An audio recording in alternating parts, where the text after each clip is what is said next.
Welcome students to my English classes. This is Adarsh Vili and we are discussing the poem Barches by Robert Frost. In my last video, I have discussed with you line number 1 to 20, and today we are going to start from line number 21.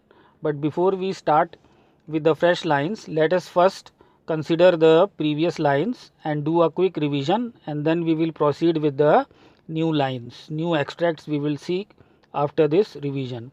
So in my last video I have told you that when the poet sees the barches bend down near us after a snowstorm, he tend to imagine that some boy must have bent them down by swinging them.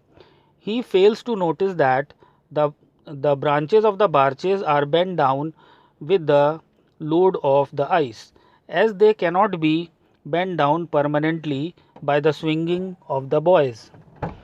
When when when it stops raining, the branches of the barch are covered with ice. On a sunny winter morning, the ice on these branches begin to shine and reflect 7 colors of the rainbow as the sunlight passes through the ice. As the warmth of the sun increases, the ice is shaken and cracks. It falls on the earth like a crack with a crackling sound. The small pieces of the ice thrown on the earth appears to be like the pieces of the broken glass, as if the inner dome of the heaven has fallen down. The poet says that the branches of the barches sometime come down to the level of the dry fern growing on the earth. They bend down so much, but they do not get broken. They remain bowed down for such a long time that they do not straighten themselves. Their trunks lie bent down for years together. They keep their leaves trailing on the ground like the girl sitting with their hair over their head in order to dry them in the sun. So this much we have discussed in my previous video, and now we are going to start with line number 21. In line number 21, the poet says that but I was going to say, when truth broke in with all her matter of fact about the ice storm, I should prefer to have some boys bend them as he went out and in to fetch the cows. Some boy too far from the town to learn baseball, whose only play was what he found himself, summer or winter, and could play alone. Now, in these lines, from 21 to 27, the poet is saying that there is no doubt, the reality is that the barches are bent down by snowstorm, yet I could prefer them to have been bent by the cowherds. Cowherds are the boys who look after the cows.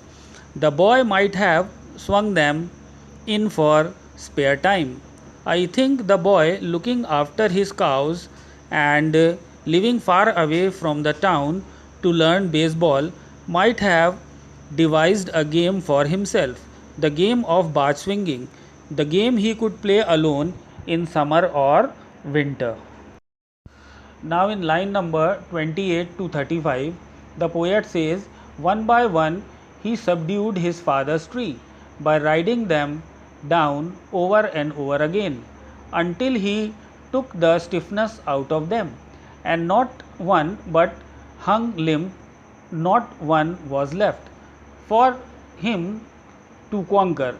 He learned all there was to learn about launching out too soon, and he so not carrying the tree away clear to the ground. Now in this line number 28 to 35, the poet says that the boy found the game of barge swinging very thrilling. That is why he had climbed all the barges owned by his father and bent them all down as if he wanted to conquer all of them. No tree could stand erect as its stiffness was gone. He learned the skill to maintain perfect balance over them when he reached the top, so that he could come down swiftly to the ground. Now let's analyze line number 36 to 40.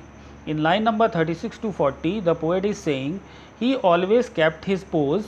Pose means the balance. To the top branches, climbing carefully with the same pain. Here the word pain means care. You used to fill a cup up to the brim and even above the brim. Here brim means top edge of the cup. Then he flung himself. Flung means throw.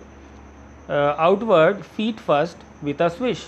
The word swish means swishing with a kind of a sound, kicking his way down through the air to the ground. Now in these lines 35 to 40, the poet says that the boy used to climb the top branches with as much care as you take while filling a cup to the brim or even above the brim. Then he would flung himself forward with his feet stretched. He would pass gently through the air to the ground. With this, we come to the end of line number 40, and in my next video, we are going to discuss from line number 21 to 59. By the time, keep watching my channel and also subscribe if you feel like, and all the best for you for your future. Thank you for watching the video.